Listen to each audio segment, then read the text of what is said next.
fast or asleep. Microphones blaze, a horrifying sight. Tearing through movies that hide in the night. They got the gore and they got the more to discuss. The only crew a true horror head can trust. They're the Gore and more boys, dropping knowledge and screams. The ultimate squad for your darkest bad dreams. From slasher flicks brutal. And what is going on, Gorehounds? Welcome to another fantastic episode of the Gore and More Podcast. I am your not so mean Fluff Master Breed, Big Johnny D, bringing the shit show in. However, as you know, I can't bring the shit show in alone. For with me, as always, my beloved. Usually we go horror. We're doing a little sci-fi today, so I'm gonna say my beloved mercenaries of the spaceways. Started off with that Dark Lord knowledge, that Chad Daddy, all the way down from the Chattahoochee, Mr. Chad Christmas. What's up, bitches? We have in our guest spot tonight because we do not have our Scuba Steve. So our main man, our MC of the show came in. We got Mr. Mean Gene Smith in the seat here tonight. Thank you, Gene. Thank you, brother, for joining us at the last minute. We much appreciate it for sure. And we have back in his seat, because he was a busy boy last week at work, Mr. Bobby Baloney Amone. Evening, fuckers. Hi. Bob, glad to have you back, buddy. I'm happy to be back. Well, I'm sure you were happy making money last week too. Well, yes, I'm happy to do both. both. That's always a good time. I can do both. I will do it. Right. But obviously, yes, we always love to have you here so we can have your input and just your general deliciousness. All right, that brings us to what we're talking about today, and that's going to be 2000s Pitch Black. Yes, that's right, the Vin Diesel movie that maybe you haven't watched in probably 20 fucking years. But I mean, I never watched it, so yeah, 26 years. Hey, for me. fair enough. But I'm very excited to talk about it. It's one where it's like I always loved it. Does it hold up today? I don't know. We'll fucking see. We'll get there, right? Yeah. I have thoughts. Doesn't mean that there's still not love there, but you know, times change, things happen. Other than that, we're going to do what we always do, and we're going to talk about what we did or did not do maybe in this past weekend. In order to do that, I always have to have the help of our lovely co-host, Mr. Scuba Steve. However, he is not here. He is with his lovely wife. They're celebrating something that she's hosting or putting on. Yeah, some I'm kind not of function entirely or sure. bar. I apologize for not being able to shield that the proper way. But whatever you're doing, Mel, good for you. We're here for you. Scoob's there for you, obviously. Isn't it bartending? It's a bartender competition, right? Is that what it is? Oh, It might be. I think so. Something like that. all right. Yeah. Oh, Steve is in the. What's up, Mr. Steve? I'm glad you're in the Yeah, chat. I with was us, brother. pretty in the chat. You're good. Hey, All right, there. so, and while he gave us the text form of Slice of Life, I am going to reach deep into the multiverse. Hey, we're actually in space. This is even easier today. And pull out Mr. Variant Scuba, or at least one of them. Let's see. They're all handsome. They're all delicious. So let's see what we got here. But this Mr. one has Variant the Scuba. most delicious. He does. And you know what? I'm already hungry, so this is going to suck. That's right. Yeah. Ladies and gentlemen, it is now time for your Ooh, the suspense is Ladies killing me. and gentlemen, Oh it my is God. now time for your We got it twice, baby. Because I'm going to let it go. God, That's I right. could- All right. I could fuck up a whole pizza. Oh, bro, absolutely right now. All righty. Chad Daddy, I'm going to throw the ball in your court. How was your weekend, brother? Oh, it wasn't too bad. It was actually kind of busy. So, let's see. Friday, the wife and I needed to go get refill our water jugs and everything at the spring because I was supposed to do it Thursday after work, but it was pouring ass down rain, and I didn't feel like standing outside in the rain filling water jugs. So we went Friday, had a little lunch date, went and got coffees. That's about the fun that we did Friday. And then Saturday morning, my father-in-law came over. We got a half ton of sand to put down because we finally put the pool back up. And let me tell you, Nice. Yeah, buddy. that took the entire fucking day. For the sand, now this is for your leveling, I'm assuming. Yeah, I mean, it's pretty level already, but that's just to make sure, we get all the smooth spots and everything. So we got that down. The pool is up. It took us all day. We finally got done. And the neighbors decided they were going to theirs back up. And Had a little hiccup. I don't know. You left and then you came back. Like it popped you in and out, and now That's you're weird. all fuzzy. You went to like 480p. Like I'm at 720. You're somehow blurrier than me right now, unless it's just for I'm me. at 720. Oh, My there you go. There you go. Now you're cleaner. Back, All right. back. We good. That's we weird good. as hell. What's up, Laura? How are you? Hello there. But where was I going with this? Oh yeah. Then the neighbors asked, "Well, we were going to ask if you guys wanted to help us dig out and put up for our pool tonight." I'm like, no. Like we've been at this all day. I am done because it was pretty warm out Saturday. Then of course, so we did get it up. Realized that we were missing a clamp for one of the hoses. Ooh. So I went over to Mr. Gene Smith's. He had an extra hose clamp. Yeah, Yeah, he really came in clutch there for me. Always got parts, bro. And so we got that up and running. Then Sunday morning, I get up and see that it's leaking. It's leaking at the T where the two come in from the filter. The two come in from the intakes and run down to the filter. Those two hoses. There's a little T there where it all feeds in together, and it was leaking real bad there. We looked around at it, we were going to replace it, and Steph's just like, hold on. So she pushes the hoses on even further, and that's what we had to do because the hose, there's like a little, like it's like a little part where it looks like the O-ring that seals it is supposed to sit in there. You're actually supposed to go past that. So I was gonna say, were your O-rings okay? yeah, the O-rings are fine. Okay, so that would be my first question. Is like, are the O-rings dry rotted out, dude? No, because we've only had them for a year. So we did that, slid them back on, clamped it back. Perfectly fine now. The pool's up and running. It's full. And of course, today it's like 65 fucking degrees. I know, dude. It's cold. It's bullshit. But it felt nice to turn the AC off. True. It did. But I wanted to use my pool, goddammit, because I've only used it Same. a few times already. I'm ready We to haven't used it once. I'm ready. But I have a feeling that even like for next week, it's going to be in the mid 70s. But I have a feeling that that's not going to stop the wife and kids from getting in the pool. Bro, kids don't give a flying fuck, man. They're going to go in whether they want to or not. Yeah. That's right, Steve. Chad's O-ring is top notch. What's up, Ron? How you doing, buddy? But yeah, what else did I do? I made the wife watch Mortal Kombat 2 Saturday night. Nice. Oh my god, she was really into it too because she's sitting there watching and she's like, when Shao Kahn gets the Shinnok amulet and everything, she's like, "That's cheating. He's cheating. I don't like this. This movie's pissing me off." No, it's perfect because it literally takes what we were all bitching about from the first one, reuses it again, but somehow makes it like okay. We're like, we didn't like Cole using plot armor, but Shao Kahn using plot armor, actually specifically written in as plot armor, is totally because he's the boss. It's supposed to be like that. He's the final boss of the game. I did. Okay, so I did. I'm not gonna try to stay long with this. I saw one take on it online, and I kind of agree with this dude because Shao Kahn has always been just like that fucking dude, right? I don't even know if he necessarily. Now, granted, Cole would have won had he not had it. Now, this is how that movie would have went. But I don't think Khan needed it. Correct. And I feel like, dude, if you just gave us normal Khan and didn't even do that arc, you would have just made him that much more fucking badass in this movie, dude. Yeah, I agree with that. So I'm glad she enjoyed it. That's all that's good. And of course, she's like, of course, your favorite part would be with Johnny Cage and Baraka. I'm like, yeah, it's Bob Rocca. You gotta love him. Johnny fucking Cage. Johnny fucking Cage, dude. Like, you can't go wrong. Like I'm not sure what was said most throughout the movie. Johnny fucking Cage or Johnny Cage saying it's showtime, because I think each one was at least 4 times. How many times did he say he was handsome? At least twice, right? Maybe Twice. Twice. Okay. It might be Johnny fucking Cage. And pushing up the glasses with his middle finger was like 4 times. That's okay though, man. That's straight from the I'm game, gonna start dude. doing that because I like that. I'm like, I'm so glad they brought so much shit in from the games, dude. Like, I'm just glad it's just as good on repeat viewings. I still want to see it again. As someone who reviewed it in theaters, I can attest to that. Chat. But yeah, that was my weekend. Well, let's bring it down to Gene. How was your weekend, bro?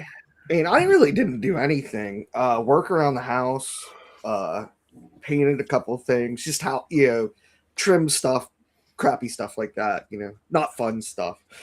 It's And all right, then- man. But it is fun stuff though, man, because it's stuff you got to get done, right? kind of wash the cars. It's the stuff that makes you feel good when it's done. You're like, yeah. Yeah. So it was just like stuff like that. Nothing real fun. Watch some TV. Didn't really. I don't think I played games at all this weekend. So Oh, yeah. we did Helldivers. Friday night. Yeah. Okay. But yeah, other than that, it was kind of boring for me. I just took it easy, and I just been really tired lately for some reason. But I don't know. Allergies? Mono. Could be mono. Meningitis. Mono. I think it's just the weather change. And I was gonna say, bro, I don't know about your guys' pollen in your area, but ours has been fucking stupid, dude. So Ours went down. Plus, we had a thunderstorm last night, so it was. Yes, I did paint a cat too. yo, I like how we got scoops coming from both directions, dude. Yeah, I we got see them that. on YouTube and Facebook, bro. Hell yeah. So did you paint the cat Fokker style? No, I painted it like my dead cat. So it's where we have the dead cat buried. Ah. So that's why. I was gonna say, dude, if you painted a cat green with stripes and then printed a little battle cat helmet, that would be Little pretty cringer fucking style. It'd be badass, dude. But yeah. Other than that, that's kind of what I did. Oh, I did go over to our friend Kevin's. Chad and I, we have a mutual friend, Kevin. He asked me to come out. We sat by the fire Saturday night and had a couple drinks and just bullshitted because we hadn't hung out for a long time. So, but that's it. Glad you got some chill time for sure. Bobby, how about you? My Yeah, weekend Bobby, we was- haven't heard from you in like 2 weekends, bro. I know. Last week I was away for work, so I wasn't here for obviously that episode. This weekend, Friday night game with the boys did some Helldivers. Saturday, Rebecca and I did a little running around. We went to there was a little fair in one of the beach towns, and then we went to the beach for a little while, for a few hours. So got some good suntan, and then oh god, what the fuck did we do after that? Oh, I just noticed the multiverse Steve. Yeah, I was gonna say the Steves are arguing with Jesus. each other. Actually, they're agreeing with now. each other. Sorry, agreeing with each other. Yeah.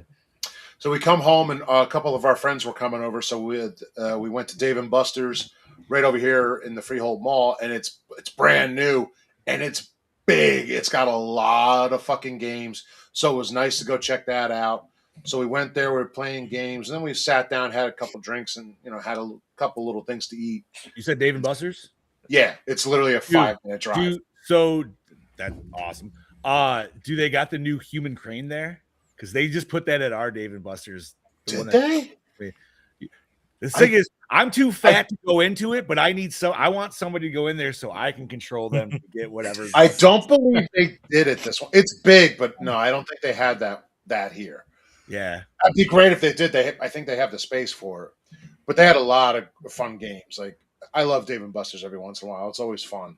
yeah, dude, it's a good, especially because you're you get to drink and do the shit at the same time. Game and Yeah, fucking, what's up, hey, Brody? there he is, Brody. And then got to watch the Knicks game, which I love my basketball. I'm happy the Knicks were able to pull it off. Congratulations to them. And then Sunday, I had a little Leatherface shoot with a few friends of mine. It went well. It is shared. I have it shared on my Instagram and everything. Did you get a lot of rain that day in your area or no? No. Oh, okay. No, we didn't get rain till last night. We had nothing on Sunday. It must be pushing north down to you guys. Then from Yeah, okay, which was fine. We needed the rain anyway. So, but what's going on, Mike? Working on the. What's up, Mike? How you doing, homie? Howdy. And then that was it. Came home. All our invitations now have been sent out physically. So keep an eye out. You probably should. I'm going to say you probably should get them this week, between now and the end of the week. So let me know if you do, so that way we at least can know. Even though, Yeah. I was saying I'm already RSVP'd, right? You already did, but just so we know, because if it at least gets to you, it's like okay, we got it. Then you know you guys didn't get hosed with it going in the mail. I get it exactly. So, but other than that, yeah, it was a busy weekend, but it was a good weekend. We got shit done, and yeah, here to talk about this movie as well. So, John, what did you do? Like Gene, I had a pretty fucking chill weekend, man. I just kind of did some shit around the house, did my normal chores and like that. Did you On the unfortunate news, and I'm not trying to I'm not going to dwell on this or anything like that. My grandmother went to the hospital again, like Steve. She's 95. A lot of shit hitting her at once. Not going to go into it. It's all that matters. All I'm going to say is, dude, I've been up there twice this weekend to hang out with her and, bring her some food and shit like that. And I actually thought about her, man, because God bless you, Steve, for you taking in your grandma and doing that kind of work, man. I can't even imagine, dude. So I was thinking about you at that moment too. So, but for 95 and the pain she's in, she's still in good spirits. She gave the nurse the finger the other day, which made us all fucking laugh. Nice. She already got pulled blood and pricked a bunch of fucking times, so she was kind of pissed off. And the nurse came up. She's like, I need to do one more prick, but I just need a finger. And grandma's like, no. What if I say no? Then what? What are you gonna do? She's like, I'll give you. It's like, I just need one finger. She's like, all right, I got one for you. Yeah, I was like, hell yeah, dude. Hey, 95 though. Hey, bro, that's what I'm saying, man. That's seriously, God bless. That's every level. Damn fucking whew, hell yeah. But then what the hell else did I do? I feel like I did something worth mentioning, but now I just completely fucking blanked on it. So maybe it'll pop up later, maybe it won't. Other than that, man, had a pretty fucking chill weekend. Did a little bit of gaming. Oh, I don't know if I did mention, I did order an HDMI hookup for my GameCube and got it last week. And obviously it's not going to clean it up. You know what I mean? Like the games are still the games, right? Like they're going to be rendered how they can be rendered. But the brightness is insanely fucking better, dude. And the clarity is a lot fucking nicer. And I'm like, hell yeah. So now my goal is to go to the retro game shop this week and look for that game that Gene was telling me about. Oh, Bait and Kaidos? That one, yes. Like I said, I've seen it numerous times growing up. Never even fucking gave it a look, but you said... I think it's a cool game. It's a fun RPG. So I'm I'm looking forward to some retro gaming coming up soon. So why I don't know where this itch is coming from. I'm fucking right. I completely understand. I'm right there with you. I have been itching. There's a place in Somerville where my buddy lives. He's got a retro game shop. Dude, I've been itching to go there and like, you got any Nintendo 64 systems? And just, and go. I mean, there's too many other things going on right now, but that's a down the line. Yeah. So funny enough, as maybe you know, maybe you don't. That's the best part of this GameCube hookup, dude, is the GameCube hookup is the same for the N64 as well as the Super Nintendo. So now I have HDMI for all that. Nice. Yeah, dude. So now I don't have a Super Nintendo anymore. Sadness. That was a stupid choice as a kid, but I still have my 64. So maybe I should. Oh, dude, what the fuck do I have that's good on there that would be fun? Dude, Nightmare Creatures would be fun to play on that. But other than that, watch this movie this weekend, and I'm ready to talk about it right now, and that is Pitch Black. So this, Chad and I did a little deduction. This was a Chad wheel pick, but I don't even remember, but apparently I put this on the list. So this was my pick, but Chad got it. So Chad, sorry, not sorry. I don't know how to. It's fine. It's fine. Yeah, I feel like it's not awful. It's not like No, I just feel this movie. If I'm going to be right off the bat with no scores per se, it's mid. Yes. Right. Yeah. Okay. Agree. Okay. I don't think, and I still will have good things to say about it. That's not. It's just. I think most of my picks for the rest of the year are going to be mid. So word. I don't think I have much chance of winning the GOAT this year. Well, as long as you don't win the fucking Sacco, I guess that's. I mean, I think until before last week, I think I was still in barely in the lead or in second or something. I don't remember. I had it written down somewhere. I mean, dude, if it's just me getting the Sacco back for Bob, that's fine, dude. We're just gonna fucking pass it right back. Yep, I think Bob is still sitting dead last. So. We're here to talk about Pitch Black, which is also the best Mountain Dew flavor ever. Thank. Released February 18th, 2000, the space transport vessel Hunter Gratzner, carrying 40 people on board, crashes on a desert planet when the ship is struck in a meteor storm. There are only 11 survivors. Among them are pilot Caroline Fry, bounty hunter William J. Johns, religious man Abu al-Walid, antique dealer Paris B. Ogilvy, runaway teenager Jack, settlers John, Zeke Ezekiel and his lover Sharon Shazah Montgomery, and Richard P. Riddick, a dangerous escaped convict. Marooned, the survivors discover the barren and hot desert scape has sunlight from 3 suns. Not only must they find food and water and worry about Riddick, the survivors find themselves being hunted by the planet's flesh-eating inhabitants when the planet is engulfed in darkness, which happens every 22 years as they emerge from underground to hunt and eat all signs of life. Fry and the survivors find Riddick as their best chance of survival, as Riddick has surgically enhanced eyes that allow him to see in the dark, as they set out to find a way of escaping from the planet and getting to an escape shuttle before they all get eaten by the creatures on the surface. Directed by David Toohey. Take a breather there, buddy. Woo! That was a fucking long one. Yeah, that was a lot. Yeah, it was. Directed by David Toohey, The Arrival, and Below, written by Jim Wheat, A Nightmare on Elm Street 4, The Dream Master, and The Fly 2, Ken Wheat, After Midnight, Free Fall, and David Toohey, Critters 2, The Main Course, and Waterworld. Oh, shit. Yeah. Produced by Tom Engelman, Terminal Velocity, and The Last Samurai. Take it away, Bobby. Last Samurai. Is that fucking Tom Cruise movie? I believe so. I remember seeing that in theaters, dude. Jesus. And is that The Arrival with Charlie Sheen? Yes, that movie, I enjoy that movie. I think I've seen bits and pieces. It's been a hot minute. It's one of those ones where it's not good, but I don't think it's meant to be good. Yeah, like it's a solid 3, dude, but I love it. It's like it's solid. Yeah, but sometimes you're looking for that, dude. Right? Sometimes you need a solid 3 before you get a solid 10. Yeah, you just gotta change your. Oh, but no, Bobby, no. Wow, solid 10. Talking about movies. What are you talking about? You're talking about bitches. No. I got you. Starring Vin Family Diesel. Yeah, Iron Giant, the pacifier, as Richard P. Riddick. Radha. We know he's in the Fast and Furious movies and Guardians of the Galaxy. I didn't know if you were going to pull one of his first ones there, dude. Saving Private Ryan. Ooh, I almost did. How he was in that? Well, that's how he got discovered. That's how he got this role. I almost put that on there. Radha Mitchell, Silent Hill, The Crazies as Carolyn Fry. Cole Hauser, Goodwill Hunting, Too Fast, Too Furious, Family, as William J. Johns. Okay, that's where I remember him from. Can I just say, this dude's appearance nowadays on Yellowstone, he looks. You would have never thought. Like if I didn't. He's the redhead from Dazed and Confused. Now he's like all ripped and black hair. Is he ripped? He's just like a thick boy now. Yeah, dude, or something. He is a thick boy. Completely. Yeah. Wouldn't fuck with him.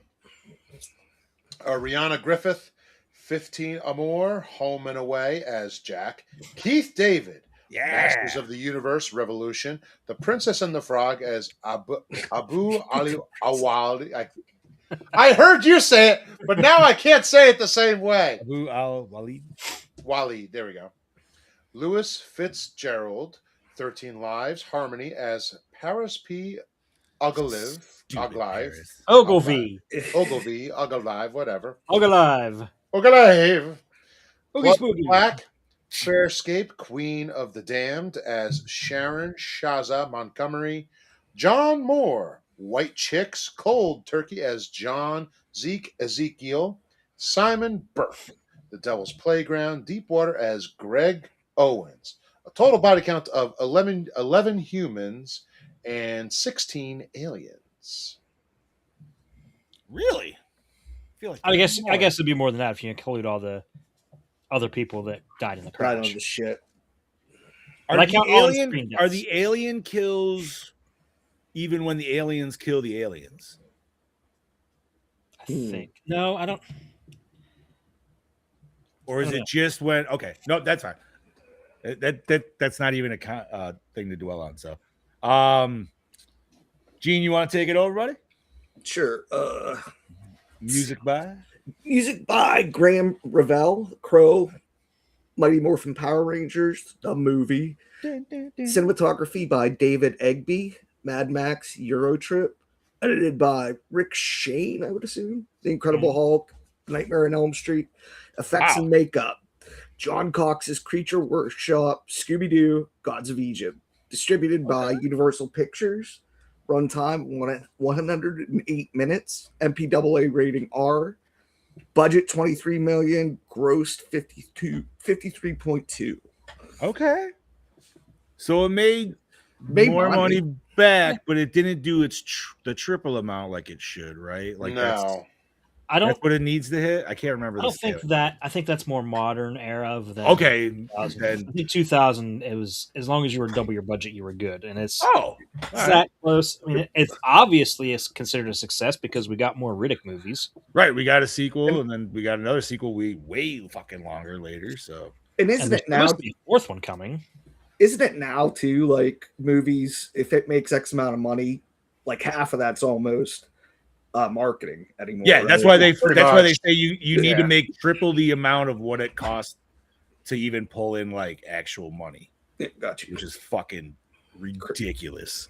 But that's what happens when you're greedy. That's what. It's well, yeah, that's what happens. Listen, they say they put all this money into like selling and media, but man, all they need to do is go back and start making collectible cups at fucking McDonald's again. Oh, that's all you gotta fucking do, man. Simple. Basic. I think Chad and I, every time we go to the movies, we're like, why don't they do that? Mm-hmm. Right? Like, listen, man, Cups, I like toys, some of these something. popcorn buckets, but this shit's also getting a little fucking ridiculous. Man, look, Burger King had the fucking license for The Mandalorian. Where are the glasses? They had the fucking glasses for Empire and Return of the Jedi. Bring back the glasses, for God's sake. There you go. You know how fast they would go off the shelves if you just did that for one run? Yeah. Dude, I remember, man, Burger King used to be the coolest shit for that kind of stuff. You remember when they had fucking Xbox 360 games you could get with a fucking meal? Yeah. Dude, I have 2 out of the 3 of those fucking games. Please tell me you have bro. the Sneak King game. Oh, of course I have fucking Sneak King. Dude. I got Sneak King, bro. I've actually wanted to get that game. Dude, I wish Joe Day was listening in the chat right now because this motherfucker played it. Dude, it's the... Okay, for anybody that has no idea what this game is that Chad just mentioned. So, once again, Burger King made their own fucking video games, dude. One of them was called Sneak King. You would play as the Burger King, and the goal of the game was to sneak around and hide in bushes and jump up and scare people with a surprise cheeseburger, dude. It's the best. I don't know why, but I thought it was going to be like you had to sneak up on them and steal their cheeseburger. No, that's not Hamburglar. Dude. He's the Listen, hey, that's a different franchise, bro. But no, the other one I got the mini bike game, dude, where it's mini bike, pocket bike racing, dude, and that game's fucking great too, man. Nice. Oh, dude, what was the third game they made? The third game was big. It was a bumper car kind of game. I never played that one though. But dude, this was such a great era because these games were $3.99 on top of a fucking value meal. Mm-hmm. So you were like, fuck yeah, dude, I'll pay $4 for a fucking game. Let's go. And if you didn't get the value meal, I think they were like $6. They were like, okay, whoop-de-doo. Nowadays, fucking it's like $20. Fucking 3 months later, you could go to GameStop, get them for $1. Oh, those good times, man. That was the good old days. But all right, we are talking once again 2000s Pitch Black. So let's get into it. Thank you, boys, for the rundown of this movie. Yeah. Pleasure. All right. So clearly, this was not a first time watch. First it was a first time watch for Bob. Okay. So that's kind of different because you have no nostalgia riding on this movie. No. I can see why you have the take that you. Well, but I'm also not, in no disrespect to Vin Diesel, I'm not a huge Vin Diesel fan. See, I like him. This movie came out before Vin Diesel was Vin Diesel. I understand. That makes sense. You know what I mean? Like, no, and I get that. I like him in some of the Fast and Furious, but I can't watch all of them either. I understand people like, they're just fun movies. I'm like, no, there's a lot better fun driving movies, and I've seen more than a handful. They're not even driving movies, dude. Exactly. So that's why but they left driving movies after like fucking 3. Dude, none of them were ever about racing, though. They were never really about driving. There was always a heist. Exactly. Yes. Tokyo Drift. Tokyo Drift was legit. Drift. Like came down to the racing. But I love Tokyo Drift, honestly. this movie, I like watched the first it three, last. all three of them. Yeah, so I watched it last night. I couldn't get into it. That's fair. The first part of the movie, I think Chad shares this. It was boring, and it was very boring to me. A little bit of a drag, for sure. Even the part that I enjoyed the most is the very last part of the third act. And then I started rewatching it again. It just didn't hit for me. It didn't. It's not one of those that hit for me. So that's where I'll stand on it. All right. And I'll let you boys talk about it. You guys have the nostalgia factor for this. This to me just did I not. do and I don't. You know, I do more than I do. I was like, you guys are a little older than me. I was 15 when this came out, dude, and for some reason, like, this shit fucking hit for me at that age, dude. Where I was just like, this is fucking badass, dude. Like, and that nostalgia still resonates there. Like, but see, I also agree with what you said earlier before the show. Like, this is that time frame. These movies of this type, like, you know, the Mimics, the Species, this one, those 2000s weird horror films are like, those are like where I get the nostalgia from. And it is, dude. It's like, and listen, I'm not gonna say, man, this movie, it unfortunately is with the time, dude. I don't even know if the CGI was necessarily good for the time. Like, it was it was digestible for sure, because like I said, dude, I owned this on VHS at the time, right? Like, a VHS can make a lot of things look great. Yeah, man. I'm watching this on a fucking 20-inch tube TV on VHS. This movie's fucking awesome, man. And also, like, just from like still a kid standpoint, man, Vin Diesel's this cool fucking character that's got these crazy fucking eyes. Obviously, there's way more fucking lore into it going into the movies, but we're not gonna go there. But he's also somehow able to like disconnect his fucking joints or literally break his arm and then reset it, and he's fucking good. So what? There's so much more to this dude than just like, clearly he's not human. I just want to touch on the fact that you said how you watched this on a 20-inch TV back in the day, and I'm not sure how many people remember, but back then a 20-inch TV was fucking huge. Yeah. Was it? It was. I mean, at the time, I mean, definitely say it was. I mean, come on, a plasma screen was thousands of dollars. Well, hold on. Wait. When did the Vegas come out, or the Vegas, whatever the fuck they're called? That would have been around this time, because we had a 32-inch one of those as well. No, it would have been like 2005, 6. I think is when that might have been. That sounds right. I was gonna say it might have been close, like 2003, a little 2004ish, because we had one of those. But yeah, there was this 20-inch TV we had down in our basement, dude. And I just, because my dad had this fucking like awesome geriatric sound system, dude. So we were just fucking. My mom fucking bitched all the time. She's like, "You turned that down." My dad's like, "The bass of this is amazing." Yeah, that's such a dad thing. Like, yo, yeah, turn it down, but it's so good. I know, dude. That's why I have to watch stuff. Like, I have to have headphones on because I want that sound, right? But if I have that sound through my sound system, my family complains because it's way too fucking loud and echoes through the house. But no, this movie, dude, the CGI, it is dated, unfortunately, dude. I wish there was somehow you could go through and add all new CGI, dude, like clean it up with actual like today's kind of shit. But nobody's gonna do that. You know what I mean? That'd cost so much fucking money just to like put into an older movie, blah blah blah. And it's not, obviously, this is not a Star Wars thing. So Lucas, you're not going to have a Lucas come by and be like, "Hey, we're going to re-release the fucking Pitch Black and do all this shit." Yeah, no. Maybe in some weird multiverse. But so, Chad, you said you kind of feel a little yay nostalgia, nay nostalgia. I mean, I saw it like once before this on VHS. Oh, okay. So it's not like I watched it a lot. I mean, I remember watching it, like, it was all right. And it's decent, but something about it, I'm kind of like Bob, something about it just kind of misses the mark with me. That's fair. And I think it might have something to do with the pacing, or the beginning, it feels like they want to really like suss out every character for you to like either feel for or at least just understand. And it's like, you don't need that. And I didn't connect with any single one of them. I didn't. No, right? Like honestly, you're there for the name, dude. I mean, not that Riddick's name is on the title of this, but at this point, right? Like this is after all that, so you're just like, I'm here to watch Riddick fucking kick ass. Which I like find that's really funny. the only reason you're here to watch this. Which I find funny is that they basically pulled like a Rambo. The first one's Pitch Black, the second one is Riddick, the first one is First Blood, the second one is Rambo. Like, oh, look at that, they're following in the footsteps. Well, yes, well, no. So the third one is Riddick. The second one is the Chronicles of Riddick. Yeah. Okay, well, close enough. Yeah, dude. It's fucking, his name is in the title. No, yes, 100%.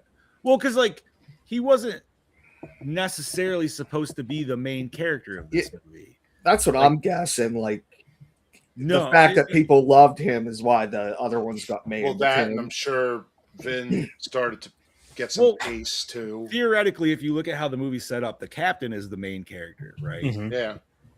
And so I think that's another reason like why this movie resonates for me, because I remember the first time as a kid watching, dude, and then when spoiler alert, when she gets fucking killed and taken at the end, I was just like like fucking slack, because I never saw anything like that in a movie. You know what I mean, dude? Like every other action movie and shit that I've watched, it's always like Arnold saving everybody, fucking getting out at the end. And so it's like, dude, to have one of the good guys die at the very last fucking second, literally like, last second.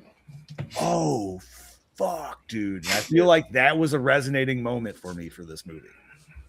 But like Bob said, that's at the very end, right, dude? Like that. Yep. I will give you that first half. Not even that, because I like when they get to the little sand village and they start discovering more stuff. Like they figure out the whole like. And I think pattern. The intro's awesome too. I like when the ship gets hit with the meteor. I mean, that's really fucked up, because that's a horror of space. Mm-hmm. You know what I mean? Like, yeah, literally. Random fucking death because some rocks fucking flew through your fucking spaceship. Yeah. But I don't know. We get a mixed cast of characters, dude, which was a very like late 90s action movie kind of thing where you get a bunch of everybody. You get the whiny prick fucking dude, which is always like you're like, yeah, that dude's gonna get fucking killed off, but and he does it, you know what? And they make him like such that perfect douche too, right in that moment before he dies, because you're like, bro, you broke the light source for everybody because you're a fucking dickhole. Good for you for dying. Literally, yeah, it is good for you for dying. Now take it as you will. I still think I will say my wife agrees with this. That shot of him before he dies is awesome. Oh, it's the best shot of the whole movie. Yeah, I love that fucking the spray of the flame, dude, with his booze. That shit was fucking sweet. See, that's weird because I remember that part being longer, and I don't know if that was a credit or a trailer thing. It was in the trailer. Yeah, for sure. I think they slowed it down in the trailer. Yeah, it was like longer or whatever. But yeah, that's my favorite part of the movie, actually, is when they're starting to get surrounded and shit. And I like that there's levels of this too, right? Like you just get the little bats and you're like, oh fuck, dude, like, whatever, like that sucks. They still just fucking ate the shit out of that girl. But it's like, oh, now we got big boys. Fuck, dude. And I mean, I wish we could have the practical effects of like aliens, things like that. Obviously that would make this movie 1,000 times fucking better, but or even like Starship Troopers. They're a little even Starship Troopers, man. Right. That CGI, for whatever reason, that CGI still kind of holds up. Like it's still cartoony, but it holds up with how the bugs are and stuff. But I think I don't know how it works. But Starship, they had a lot of practical in it too. They did, which a lot. Which this did not, and I feel like this needed more because, and you could have had a lot more, especially if you're just mimicking. And they had a little bit, right? Like they had the dead one on the floor and stuff, whatever. But I feel like they could have did way more with like close-ups of the face, especially when they were doing the stupid teeth thing. Now I know a lot of it is probably also because they want to do, the vision between the two things, but at the same time, like still film it Practical. legit, and then just put a fucking filter over it, like Predator style or some shit. You know what I mean? You Like, could do that too. It's not like Yeah, but even with some of the dark scenes, they could have had just like one creature head, yes, get lit yeah, real that's all quick. you need. So when they're first, perfect example, when they're first locked in the bunker, and Riddick sees the one up top, dude, and he like slinks into the shadow. That one should be practical up there. Any of those ones in those spots where it's just a slow pan in, that should be all practical. And that's where the miss is, where I almost wonder if they had more of it and then they X'd it out to put in CG instead. Could have looked bad, It like Right. worse than the CGI. Right. Like I'm wondering if like it was two variants from the CGI version to where it was just like, no, that's not gonna look well. But other than that, man, I feel that to me is when the shit pops off, obviously, is like when the creatures break out, right? Like that's when the movie kind of gets more exciting. That's when it finds its footing. Before that, it's not that interesting. It's a bunch of people that crash landed on a desert planet and they're trying to find shelter or a way off. yeah. Well, they're Like, trying to yeah. find water, and then like it's like weird because you don't really understand what they're doing when they're trying to fix the, It's almost like they have no purpose. yeah. I'm Until like, Well, they didn't because they didn't realize there was going to be a ship on the planet. So they're at this point like, fuck, we need to just look for anything and everything, right? Their whole ship is fucked. Them at that moment are completely stranded on this planet and have no fucking way off, dude. Right. What do That's you do? true. Yeah, you're right. Find water and shelter. That's the first fucking thing you got to do. That's what they do. And that's when you start getting the explanation of the planet, right? So you start like they figure out the whole that it goes into I would say a planetary eclipse, right? This isn't technically a solar eclipse because, or how does that work? So the three suns go behind the big planet. So No, but I'm saying like there's like solar eclipse and like lunar eclipse, right? Like those are two different things. So Yeah, like this would be a planetary eclipse. Correct. All I right. think you're right. Not that that probably It's when the planet goes in front of the sun. Which I'm not gonna lie, man. No, I think that'd just be an eclipse. I don't. That's like a lunar. Okay. But at the same time, I will say, even though the shot is whatever, I still think it would be crazy, dude, if you were on a planet and you saw another planet that fucking close, dude. Just like, I don't know. That's some like crazy fucking deep shit. But you get a little bit more backstory. No problem. You get a little backstory in this buildup of Johns and Riddick. And like, you know, obviously they lead it right off. You think he's a cop and that's what they want you. And then you realize he's not. He's a fucking merc. Yep. And all this other shit. And yeah, I don't know. And then, you know, the rest of the crew find out that the new captain was going to sacrifice them all in order to try to save the ship, which is fucked up in its own thought process. That's a shitty thing to do right there. Yeah. Fucking A, dude. And it's just like, But so what did you do? You killed everybody and you saved yourself and the But ship. Congratulations, dude. Like, But when she's popping those switches, does that one blow off? Because of what she did, or does it just fly off? Because that had people in it, right? She knocked that one off on purpose, and that's what he was like. What the fuck are you doing? But I think that one was just the cargo, and then she was going to do the next one, and that's when he jammed the door, so she couldn't. Okay, but it, I don't know. Like I said, I agree with Gene. Like I kind of like that beginning section. There is a full lull. I will agree with you and like Chad and Bob on once they land to when they really figure out what's about to go down. And then once we get our creatures, dude, like then we're really into the fucking movie. This is where the fun is. And dude, like I like a lot of the concepts in it, man. Like the fact that they're killing each other in the air and it's almost really putting out their candlelight and shit like that. That's fucking crazy, dude. Like, well, and the cool fact, I mean, it's not like a new concept, but the fact that they are in a pitch dark planet. Yeah, that's awesome too. It's not like it's Alien where they're just in a really dark, space or whatever. Right. Yeah. You full, just absolutely no light. I love, like, yes, it's a totally written story, but the fact that you have one character that happens to be able to see in the darkness, dude, like, And I kind of like that when he's looking at and it's showing his vision. Yeah, like his the purple. eyes. Yeah, I kind of like that. Even though No, I dig it too because like you would want to, that was you would want to see what he sees, right? Like otherwise you'd be like, I mean, listen, dude, I like the context. I think the light shine, the way they do the light shine in a lot of the scenes is fucking looks badass.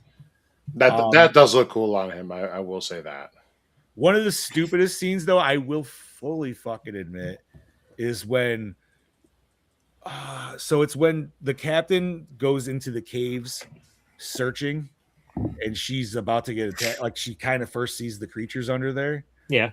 And so the music's pumping up, right, dude? And it's like it's getting closer, but for whatever reason, it keeps cutting to Riddick like fucking shaking his chains, fucking. Oh yeah, like, I know he's like trying to like break out of them or whatever, but it's like, how does he know that's going on? Like, what is happening? Like, I don't know. It seemed kind of fucking weird. These creatures were as scary as the Xenos in Alien 3. That is per Scuba Steve Vasquez there. I'd even put it up against the Xenos and Alien Resurrection, which was an absolutely terrible movie. Oh, come on. I like Resurrection, dude. Resurrection is a weird. I will admit, dude. I watched that one a lot because it was on TV a lot. I did too, man. Awful. So it was on HBO so much, dude. But I'll probably watch it now and be like, dear God, why did I like this? I liked it because I was young and dumb, dude. I didn't give a fuck, dude. I was fucking like 10 when it came out. I just liked it. I liked the cast. Yes, I think that's what it was too. I like think Ron Perlman, I liked it and shit. The underwater aliens were terrible. The humanoid alien at the end was terrible. But I don't know if I still think I like that better than the fucking Romulus one. I don't know. I don't know. My mind still has not been decided on that. But I haven't gone back and watched Romulus since the theaters, dude. Like, neither have I. I should. But no, like I said, once we get into the nitty gritty, we kill off Johns. Honestly, I do like that fight scene. I don't know how you guys feel about it. I just like the lighting of it and everything with the green light and everything with the flares. I think it looks badass. But then it's just the rest of the movie is just running to the ship and trying to fucking escape. Riddick has his moment to get the fuck out and decides not to. He would have if she did not show up in that moment. Right. I would agree. He absolutely would have, dude. It is what it is. Like, because he has no connection to these people. He doesn't really care if they live or die. He just wants to get out of there. And like, yeah, they labeled him as a killer and stuff like that, and he is.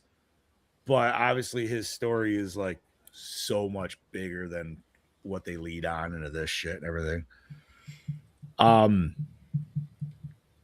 will say though, man, like all in all, I feel like it's still like I had a fun time watching it.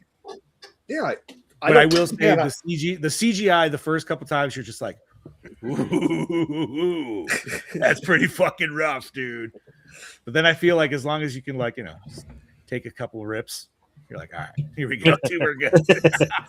That's what you need, just a few rips. Either that or a fucking a couple shotguns. Here we go.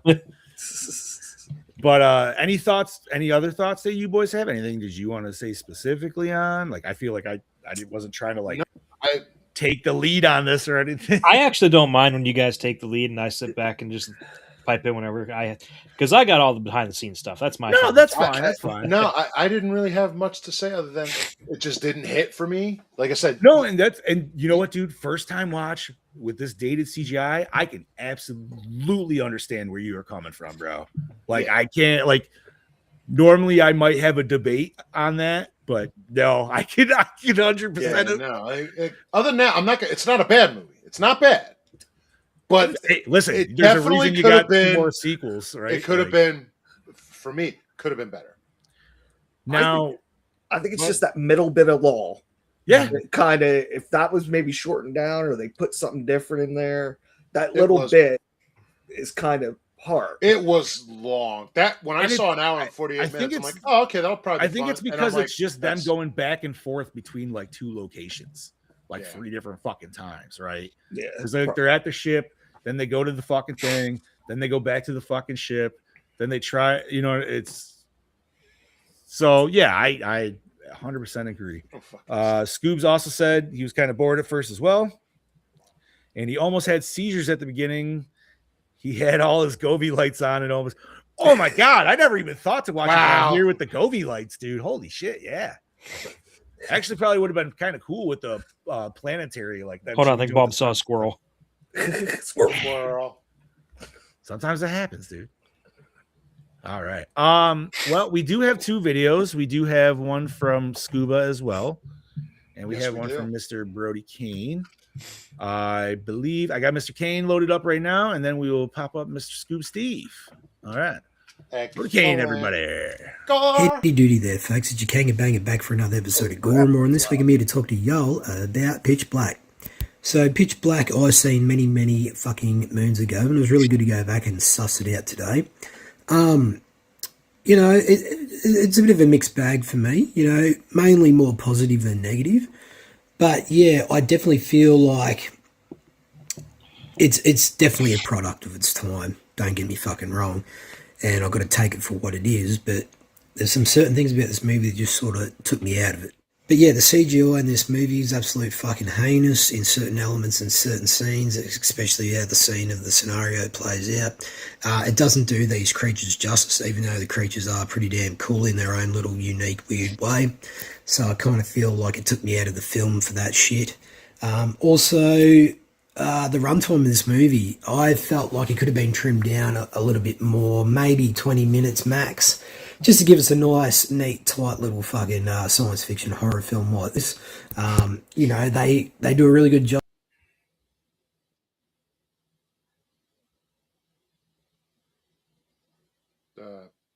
What happened? Hold on. I don't know. It just said like connection. Okay, we're still good. Sorry. It did pause. Let me read. I thought that was on my end for a second. No, it popped up. I had a yellow fucking late thing. And I mean, I know you've been you've like reconnected twice now. Who the fuck? Maybe Restream just having some issues. Who knows? Sorry about that, everybody. Let me continue this. Welcome to the shit show. Maybe it won't. But these characters, there was certain shit that was going on between some of them that was just, I felt, drawn out way too fucking long. But more so into the positive stuff. I like the premise. I really enjoy the premise. It's something a little bit familiar territory while also being a little bit different, especially when you bring in a character like Vin Diesel. He's had like work done to his eyes so he can see in the dark. And he's this anti-hero. He's very mysterious, and then the whole crew sort of have to rely on him to survive. And then by the end of the movie, one of the crew members sort of sacrifices himself to show that maybe he can actually start his life over again and be actually a fucking decent person instead of a convict. So I thought that was really cool how they were able to accomplish that with the character arcs and, set up, like I just mentioned, these characters extremely well. They spell it out for you. The chemistry, and tension and drama between each one, I feel works really damn fucking good. But yeah, some of the shots throughout the cinematography I thought were actually, very creative in a very basic way. There's certain elements of like mids and long shots through the desert that sort of help, bring that science fiction element alive to this film. Like, it's nothing overly major or over the top, but I think it just works for what this film has to be and represented throughout like this plot. What else? I mean, the sound design, it's a decent fucking film. It is. It really is. And it was a lot better than I expected, to be honest. Yeah, but all in all, it's definitely not a film I'm going to go back and watch in a hurry, but I was able to appreciate it on this viewing. In saying that, I think it works better as a solo movie. The mysterious element of it, the fucking arc of the character, our anti-hero, I thought was done actually pretty damn sweet. But yeah, all in all, I'm going to have to give it a bloody 3.8. Hey, I'll take that. In saying that, I look forward to hearing what you guys have to say about this fucking movie, and I'll catch you motherfuckers next week. So cheers, gentlemen. Cheers, brother. Cheers, thank brother. So that is a 3.8. Brother from the line down under. You know what, man? Brody always makes fantastic points in all of his videos, dude. And I feel like we're always, a lot of times we're all on the same page, but I like how he just like solidify. All right. So that is a 3.8 from Mr. Brody Kane.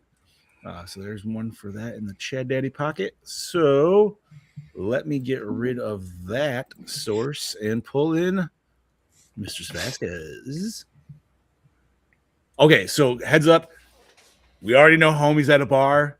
There is going to be some bar background noise. I'm just giving it up for audio listeners in the future and for you boys right here now. So, Mr. Vasquez. Wait, where are you, Steve? Wait. There we go. All right, so here's my video. You can play this on the show, Pitch Black. It's an okay movie. It didn't wow me like it did the first time that I watched it. The CGI is very dated. I feel Vin Diesel's acting is really... I don't know, man. Riddick's a badass, though. It's not the best movie. I'm going to give it a 3.2. I had fun watching it, but the CGI sucked. There's Kaylee. Say hi, Kaylee. See you boys next week. Yeah, thank you, Scoops. Short, sweet, to the point. All right. So that was a 3-point deuce from the Scuba. Yeah. On top of the 3.8 from the Brody Kane. All right. We will continue those scores later on with our own. Yes, we will. Minimize that. All right. I think we have discussed what we need to discuss, what we want to discuss. I'm going to hand it over to Chad, see what we got behind the scenes. All right. The hot desert where they filmed was actually about 10 degrees Celsius or 50 degrees Fahrenheit. They were misting water on the actors to make it appear as if they were sweating. I wonder if they were doing I wonder if they were doing the movie thing where like they were using like glycerin and shit like that on stuff too. Probably. Like where you can get that like all day, like look at my cold, ice cold beer bottle. That's cold for fucking 12 hours. The contacts that Vin Diesel wore to play Riddick were a prototype. After the first day of filming, when they tried to remove the contact lenses, they couldn't. Due to where they were filming, they had to have an optometrist flown in from the nearest town 3 hours away. Diesel called the contacts hubcaps. Oh, shit. Jesus Christ. Okay. So could he even see out of them then? Well, yeah, I would assume could see a little out of them. Because I'm like, dude, like we all know the, you know, like how bad the ones were in like Evil Dead and shit. But like, given the time variance, you think they would be a little better at that. But Yeah. You did say they were a prototype, so Yes. yeah. Pitch Black was supposed to be a standalone film, but during production, Vin Diesel and the cast and crew had become intrigued by the Riddick character and the ending in which Riddick was supposed to die. This was changed to leave an opening for a sequel with Vin Diesel returning. The film spawned 3 sequels: The Chronicles of Riddick Dark Fury, the animated movie, The Chronicles of Riddick, and Riddick in 2013. So I have the first 3 right here. This fucking crazy gold shiny shit, dude. Like I said, I don't think if you like anime, and I do, I think the midway between the first and second movie is pretty solid. I'll suss it out sometime. Yeah, it's definitely so it's like that too. I don't even know how to explain it, but it's like a very specific style of anime where everything's kind of a little bit more like elongated and stuff, if that makes sense. Isn't it kind of like the Highlander anime when they made it?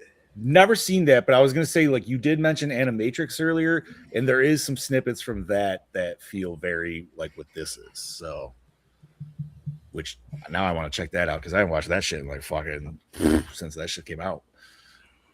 Shadaddy? Vin Diesel had an anxiety attack while inside the cryo chamber as he felt he was trapped in there too long.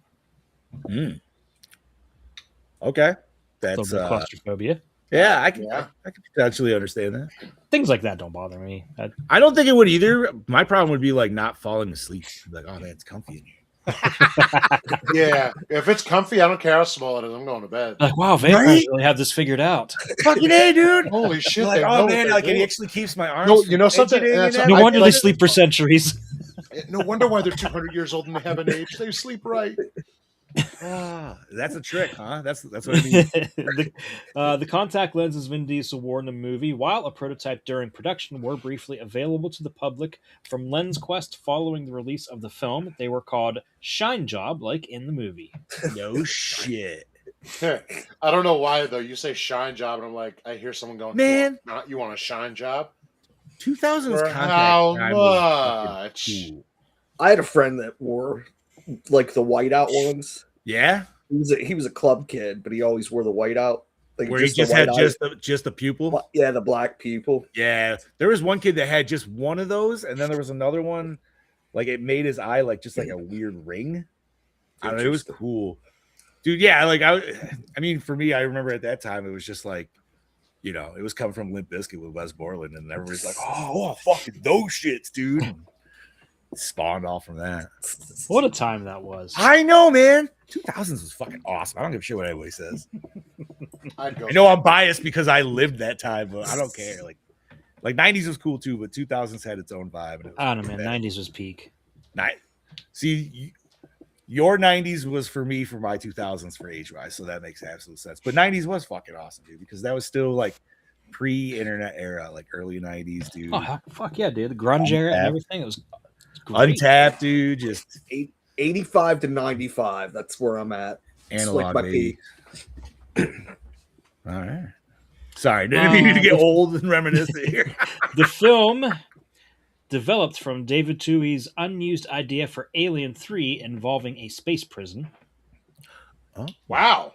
Okay. Wow. Okay. In the original draft, there were extended scenes of the boneyard creatures still alive, as well as them being killed and eaten by the other creatures. Paris and Johns would have survived until the third act, Underground, which would have explained the planet's climate and temperature changes, the way the star system worked, and the life cycle of the creatures, along with an entire underground ecosystem of the aliens. I don't like that. Sounds cool, but I just don't feel like I need all that. I think it would have made it way too long. I think that would have been cool for some like quick visuals, and then that's it. But nothing. I'm not gonna say like maybe the underground deaths wouldn't have been cool if they lasted long, like if their deaths were better than what they got. But I think like the whole lore shit, everything, you just don't. No, they're just alien creatures. We don't give a fuck, dude. Right? Yep. We're on their planet, and we fucked up. We don't know what planet this fucking is, dude. Clearly, this is their shit. We're fucked. Like that's all you need to know. Like any other shit is whatever. But yeah, it's unnecessary. Yeah. In Riddick's backstory, Riddick was a company ranger in the military where he learned to pilot ships, worked in tunnels as a sweeper, and was promoted to the prestigious Strike Force Academy on Sigma 3's moon. Riddick spoke out against enforcing security on Sigma 3 and publicly stated that life on Sigma 3 was akin to slavery and the enforcing security personnel were murdering and torturing workers. The company disposed of evidence and arrested Riddick, who was subsequently sent to prison. Huh. Okay. Like I said, man, the second one, for anybody who's never watched it, Chad said it best. When we joke, it's not Dune, but it is Dune, right? Like it's that kind of it turns into that kind of sci-fi. It does. It's about like sci-fi. It's about like politics and like just his origins and fucking. I mean, it's still a fun movie. It's still a really good absolutely, dude. What was the quote? What's the quote that the group that he ends up going against? Was it "You keep what you kill" or something? Yeah, something like that. Yeah, because isn't fucking Johnny fucking Cage is in it, dude? Yes, he is.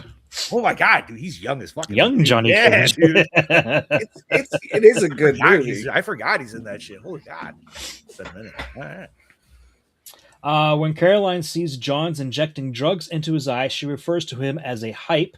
This was also a historical slang term for drug users, mainly heroin users in the 40s to early 60s. Oh. Well, there's something I didn't know. All right. Hey, Brody, how'd you feel about that scene, by the way? That scene kind of like gave you the heebie-jeebies a little bit. You were just like, that was a bit of an eye scene there. Uh-huh. A little one. Just we don't need to put needles close to eyes, right? Like just be close to eyes. Hey, what's up, hello there, everybody? What's up, homie? Let's see. Although Riddick narrates the beginning of the story, his first dialogue with another character does not occur until almost 30 minutes into the movie. And that pissed me off. I had to really crank my volume for that. It was really low on my TV. Oh, the whole he's movie talking. was like that for me. I know some of Yeah, their dude, like there was- conversations. I'm like, why? Okay. Was it not to jump ahead? Did we all kind of watch it in the same spot or no? I have my own copy. Okay, I watched it on streaming, but I bought the Blu-ray, so Netflix. I have the physical, but no, that's where I was at, Bob, with you too. But okay, maybe it's just the movie itself. Anyways, I think it's just a movie. Yeah. yeah, it's fair. The film was originally titled Nightfall and about a female outlaw named Tara Krieg with tribal tattoos and enhancements from her interstellar tribe of barbarians. Imam was named Noah Toth, a member of a technology-based version of Christianity, and he had no pilgrims, though there was no eclipse, only a 2-month day and 2-month night. There was no geologist outpost, only ancient ruins, and instead of aliens, the villains were the ghosts of the creatures who built the ruins trying to defend their homeworld. There was no escape ship, but a distress beacon, and Tara, Caroline Fry, Jack, Noah Toth, and Paris were all supposed to make it off the island world called Hades instead of M6117. John's morphine addiction, the cannon fodder teens, the solar orrery, and the geologist camp were added by the director. Dude, that's literally an entirely different fucking movie. Yeah. Seriously. Besides people in space crash landing on a planet, The rest of it is all. you got a couple It's kind of Ghost of Mars. Yeah, That's what I'm I'm thinking, dude. Like, because you're talking ancient ruins and old, Alien ghosts and shit. that is Ghost of Mars. When did Ghost of Mars came out in 97, 98? So maybe that's why they didn't do it, It could be. because they were like, "Yo, dude, this is way too close to that. Fuck, all right, we gotta change this shit up." Are we doing that this year? Did I ever put that on? I don't think it What? got pulled. Oh, it didn't No, get it pulled. didn't. That's right. Yeah, I believe it's still in there somewhere. yeah. I hope it is, dude. John shoots up in his tear duct. Cole Hauser was inspired to do this by a doctor's answer to the most disgusting place he'd ever seen someone inject themselves. He brought it to the director, and after confirming it's a real thing and figuring out how to do it practically, the director added it to the scene. Well, Good for the method acting. Or yeah, whatever happy to Yeah. know you that wanna that's call it. real. I can see that though, man. That's probably most people are like, dude, it's the most direct injection to the brain, man. Like, You gotta do it, man. Oh. You gotta feel it, man. I mean, Ah. dude, if you're at needles doing shit like that at that point, bro, it's just It's over. just don't do that. Just don't do that, right? Like, just smoke weed. Just smoke fucking weed, dude. Day. Yeah. The spaceship is called the Hunter Grassner, also the name of the visual effects company that designed and built the actual model of the ship. Oh, That's cool. Nice. that is cool. That's pretty sweet. Get your name out there. The film is an influence behind the Doctor Who 2009 episode Planet of the Dead. Oh, So I've I think never. I've said it before. I've only watched one episode of Doctor Yeah. Who, and I couldn't even tell you what season it was or anything. This was the David Tennant year, so that was the good stuff. Okay. I never got into Doctor Who, so I did, then it got really stupid, and I quit watching. Did you ever watch like the older stuff before? Like, I can't get into the older stuff. It's really cheesy, yeah, really bad effects and everything. word. Yeah, it's just not for me. Too No, that's British, I fair. think. That's fair, and I understand that sometimes. It's like, dude, some stuff you're like, I can get it, and you're like, other stuff you're like, nope, this is not for me, dude. It's like the really weird Monty Python sketches that you just don't quite understand. But you roll with it because the rest You roll. is good. Exactly, You're yeah, like, you're no, so- man, but the other shit's funny, dude. So you're like, I got that. You're like, I don't know what's going on in the actual like British political bullshit. So I don't know any of this crap, but sure. I'm All I glad know you guys is- understood that from where I was coming from with the whole. all I Too know is British thing. biggest. No, man, because that happens in like everything, dude. Like there's always some stuff where you're just like, I don't know what that is, but it's kind of funny, but then it's like actually funny. Exactly. It's like perfect. Works. Awesome. The POV shots of the craft speeding closer and closer to the alien planet surface were filmed via helicopter. Apparently, they got too close at one point, and the chopper's skids grazed the ground at 50 miles per hour. Oh shit! Ooh, that's a lot of vibration. Hey, tell you That's At almost least a they- Killer Tomatoes. I was gonna say at least they did Catastrophe. not pull a Killer Killer Tomato. tomatoes. Shit! There goes half our budget. Fuck. Shit, what do we do now? It was Roll the around opening big- scene in the movie. Fuck. Roll around a big That red is still ball. by far one of the best anecdotes about any movie ever. You know what's the funny thing, dude? Is like we've covered so many fucking movies, dude. That like and I'm sure you guys are like I forget what I've said or some of the shit that we've even talked about sometimes. That is one I will never fucking forget, dude. That one is cemented in my memory for how awesome that is. One of the other things that was cemented in my memory is Brody's angry video for Amityville 3. Oh God! Didn't we have to pause it because we were laughing so hard, dude? I I was we to say, I have. feel like I remember that. Yes, we did. Oh man. A planet with many suns having a perpetual day, and then some suns set, and remaining suns are eclipsed by a moon planet, giving it a long night and ages, leading to strange phenomenon due to darkness. The entire idea is from Isaac Asimov's most famous science fiction story, Nightfall. Ooh, interesting. Nightfall. I don't think I read that one. No. I don't know that I've ever read anything of Asimov's. I feel like I've seen that cover. Well, the iRobot. It does sound familiar. Right? Okay. Like, why does that sound familiar? Wait, is that Asimov? I thought, or is that the other guy? That's Bradbury, isn't it? No. There's the other guy. Oh man, let me look. Who wrote I, Robot? Uh-oh. Oh, you could have just asked me, man. I'm looking shit up right now. I got Alexa on my. Yeah, Isaac watch. Asimov. Okay. Let's see. What else? The No, you're filmmakers good. tried accurately representing the lighting effects of the three differently colored suns, but even when achieved practically, it still looked fake. They eventually gave in and colored the actors to match the star behind them, which conveys the concept to the audience very effectively, despite making no actual sense. Huh. So even practical lighting looked fake? That's weird. But you know what? It is. Yeah, because you can just throw a filter on some lights and be done with it. Yeah, I don't know. Seriously. I feel like it would be fine, but hey, all right. It turns pitch black exactly 59 minutes into the movie. Oh, Does that correlate? What does that correlate to? Something? Anything? It's just a Oh, okay. Exactly. I was like, But- I didn't know if that went to something like at the when they discovered like the thing or some shit like so that. that is one thing that pissed me off about this movie is that these creatures only come out during an eclipse once every 22 years, and these people just happen to crash land on it. Yeah. Oh, it's Yeah. all happened. Yeah, dude, it's all coincidence. Dude. Yeah. Like insane. I mean, but see, part of me is okay, like, so it's not saying that that adds the coolness of why you need the character of Riddick. Yeah. Right? Because otherwise they would just crash land on a desert, and then they would, let's say there wasn't any ruins, you could change the whole script. Now they got to go underground because they find caves, and then that's where they have to get, you know what I mean? That's where they fight the creatures and shit. like See, that I would have been okay with because it was just perpetually day. You know, it'd be safer to travel underground if there's a tunnel system. True. And then that's where you could add your pitch black into, because now you're underground. If you lose your light source and everything like that, now you're in. Like, you probably could have still did it. But And you could throw in the alien ruins underground instead. did we just rewrite pitch black? I think you just Made did. it better. We turned it into the descent.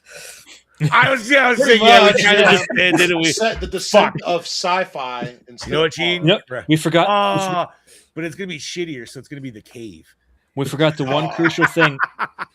We forgot about the one crucial thing about the remakes. We didn't add the one specific thing. We didn't make it gay. Yeah. We have to gay it up a little bit. At least 20% gay it up. What is that video I said earlier? Dude, I'm comfortably 70%. Comfortable 70%. Ah, fuck. What else you got, brother? Let's see. The film was shot in Australia over the course of 65 days. No wonder these fucking monsters came out of nowhere. It's fucking See, Australia. Seriously, I was Just just saying Australia. that earlier. They just landed in Australia. Man. It wasn't even fucking. Yeah, it wasn't another planet. It's a it was documentary. Australia. Didn't Brody say the ship's still there if you want to go It see is. it? Yeah. Yep. See, they're just trying to cover it up as Pitch Black, but they literally just landed in Australia, and they were like, "Fuck." Vin Diesel, I go believe fight it, the too. Vin Diesel, go fight the wildlife. dude. Oh, God. Ah, Just the way you said it, all I could think of is Russell Crowe fighting around the world. that's right. Fight around the world. The Muslim pilgrims do their prayers towards Mecca, and the director had to convince the Muslim extras to face multiple directions as this planet has multiple suns. Ooh. Interesting little thing. Yeah. Okay. See, I don't know much about the Muslim faith. Say, don't know I would have exactly- not caught that myself, but Yeah, no. it's cool enough.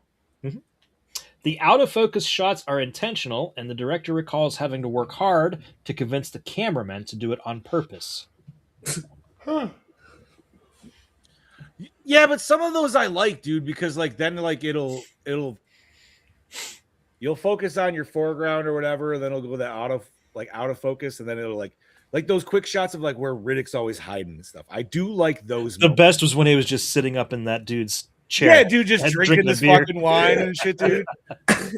Like there's the other one where he's hiding above him in the skeleton and shit like that, dude. And it's like those moments are cool as fuck, dude, because like that kind of sets the basis of like how fucking nasty Riddick is, right? Like, so I don't know. I'm down with those shots, dude. I didn't think they were bad. It worked. The novelization makes it clear that humanity has colonized multiple galaxies, with Riddick coming from the Sigma galaxy, and Johns has been chasing Riddick across 3 galaxies for the last 3 years. Oh, he following. Oh, it just says he comes from the Sigma. Okay. Because like I said, dude, it's been a minute since I've watched the second one, but like I know like he doesn't, it's his shine job isn't actually a shine job, it's his race, like his alien They're race, Furians right? or something, I think. Yeah, Fury. That's what it is. That's what it is. Which makes me want to watch the sequels now after watching. I know. I feel like I'm gonna fucking go down a rabbit hole right now. They're actually. I know I have the sequel downstairs, and if not, they I've are never all on seen Netflix. any of them, so you know. Except for the anime. The anime is not on Netflix, but the actual live action movies are. Right. Cool. So, anyways, anything the else? robot originally had dialogue, apparently voiced by Vin Diesel, but it was deemed unnecessary and removed. Okay. Where the fuck was the robot? Didn't they find like a little robot in the ruins? Oh, the toy. Okay, Yeah. sorry. I'm thinking. I'm like, you didn't have a fucking like working robot with him or something. I'm like, what the fuck is that? That thing. Okay. Yeah. Oh, I get it though. They were just like, come on, man, just do the fucking do the Iron Giant. Do the Iron Giant just a little bit, you know. Which, hey, man, that's a tearjerker. It is. No? So. God, it's been a long time. The flying nocturnal monsters are never named. Bioraptor and Demon are sometimes used by fans to identify them. Some old school gamers like to call them Grooves, a deadly enemy from the Zork series that only attacks in complete darkness. I've never heard of that game series. Neither have I. I've always kind of liked that they've never had a name. I thought that always kind of leads to, I don't know, just the alien, the creatures from Pitch Black. That's all they are. They're like Prince. The original ending had Riddick being killed by one of the creatures instead of Caroline. This was changed to allow possible sequels, since Universal didn't believe the Caroline character would be as popular as the Riddick character. Wow, who? All right, somebody was thinking that day at least, because yes, they were correct. I don't think she would have got a couple extra sequels. Well, she wasn't. Is it?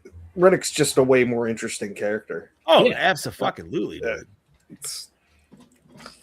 And he's, come on, man. He's fighting, he's doing all the action shit. You're like, of course you're gonna fucking be more like attuned to this character versus the one that tried to sacrifice everybody right in the first 5 fucking minutes. Because I'm not forgetting that shit. The alien creatures designed by Patrick Tatopoulos have 3 phases of evolution. Number 1, larval, small worm-like, harmless, and bioluminescent. That's what you see in the cave. Oh, those are those? Mhm. Okay. That's cool. Okay. 2 was mid-level, small bat-like, and Yep. fly in flocks to hunt. Which Those was are the the one worst that ones. killed what's her name there? Shaza. Shaza, thank you. And 3 adult, large gray, possessing wide, narrow heads who can easily kill a human alone, as well as their own kind for food. That's fucking crazy that they're cannibals. But I still think It makes sense if there's no available food source, they have to eat something. yeah, no, absolutely right. Because if they already ate everything else, dude, they're just going to divert to that. Which that's cool that it's the 3 phases. yeah, that is Yeah. that is dope though. So I'm wondering if like you would have figured that out if they had that underground cave, like where you got the lore and shit like that. Maybe. Just I don't know. I was like, better that you telling me. This is more like, oh, sweet, a little extra. Anything else, brother? It is explained in the director's commentary that the piece of wood Riddick carelessly tosses away before rubbing his hands after Shaza is killed by the bat creatures was the remnants of his shiv. A deleted scene showed Riddick lying on the ground as the creatures flew over him and lifting his shiv to test the thickness of the swarm. The blade was whittled away by the swarm until all that is left was the harmless handle, which Riddick quickly discards. Oh, that would have been a cool scene that Yeah. I like that. I do too. In the Robert Heinlein novel Tunnel in the Sky, the characters are marooned on a planet while they are attacked by creatures that are only a threat on once-a-year basis. It also includes a girl, Jacqueline, posing as a guy, Jack. Okay. Jack. Does that mean Which I they gotta stole say, it? which I gotta say, like, she's hot in the second one. Yeah, but it's a different actress, so. I don't care if she's hot. That character, whatever you want to say. Fair enough. Yeah. It was rumored that there would be a television movie and possible series that would be produced on the Sci-Fi Channel, which would air shortly after the release of the Chronicles of Riddick. The series would have covered the events between Pitch Black and the Chronicles of Riddick, and Jack would have been the main character, and it would depict Jack becoming Kira.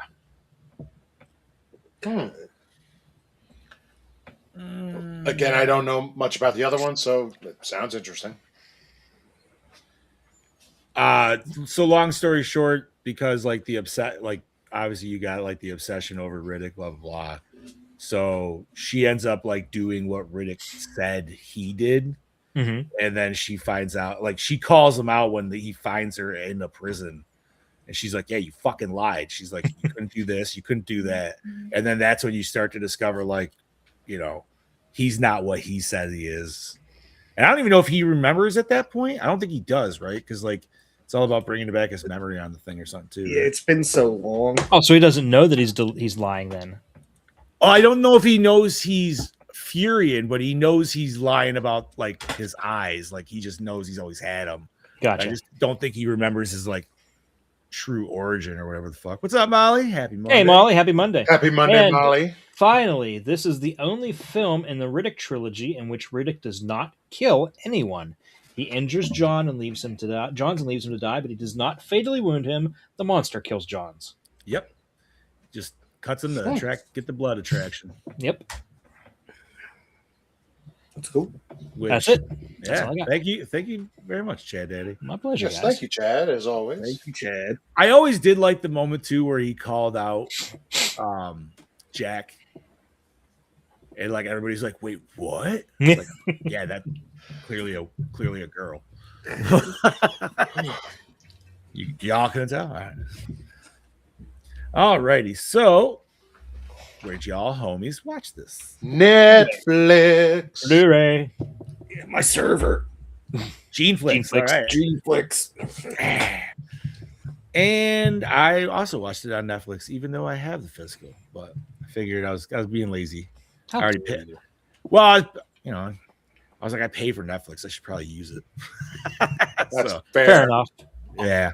All right. Does the cover art sell the movie? Would you rent this as a child? Yes and yes. Well, I didn't as a child, so no for me. That's fair. I don't even remember what the original cover looks like. The Blu-ray has just a basically that background right there. Just a picture. Yeah, of I think that's all the original cover was. I think it was. Just I thought it was. flashing. I don't. I thought it was just black with it pitch black on it. That might have been the V8. That might have been. VHS or whatever. Yeah, maybe this picture was on the back of the VHS. Maybe that's what I'm thinking. But those are definitely yeses for me. Douche of the film. Is it John's or is it the? I'm I'm gonna giving it say to it's- her. I'm gonna go with what's her name? Carol. Carol. Yeah, I would go Yeah. with her because she was going to She was kill gonna everyone at the kill beginning of the movie. everybody, dude. Everybody. everybody. And it doesn't matter, like, and she possibly did kill people. Like, we don't know. We if don't know there for was sure. People not in that cabin, right? So technically, she killed more motherfuckers than Riddick did in this movie. Yeah. So, yeah, I'm gonna have to give it to her, dude. I think because even though, yes, like Johns is a dick, right? But Technically, he's just a junkie. he's a junkie Yeah. mercenary, dude, right? Like he's Yeah. like Riddick is just a big fucking pay ticket, and he's like, yo, dude, I ain't trying to lose my fucking meal ticket, dude. Let's fucking go. Is it right? Is it wrong? I don't fucking know, dude. Whatever. Figure it out at some point. Right. All right. That takes us to favorite kill. Oh, I'm going with I liked John's. I